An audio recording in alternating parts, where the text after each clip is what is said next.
ये देखें बारिश का मौसम आ गई, बारिश आ गई, बारिश आ गई जी, बिल्कुल बिल्कुल। तो ये देखें, ये पीछे जो है ना बड़ी गर्मी धूप, और हम सिटी से गुलशंदी आते हुए जो है ना, ये अभी मैंने नज़र देखी, मैं गाड़ी से भी मैं देख रहा था, बहुत काले काले बादल थे। बारिश से पहले का ये मंज़र है। कराची वाले जल गए, गर्मी में जल गए हैं। और मुहर्रम 8 मुहर्रम है, शदीद गर्मी है।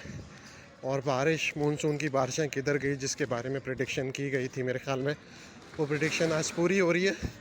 बहुत गहरे बादल हैं और अचानक ये वहाँ से नमूदार हुए हैं।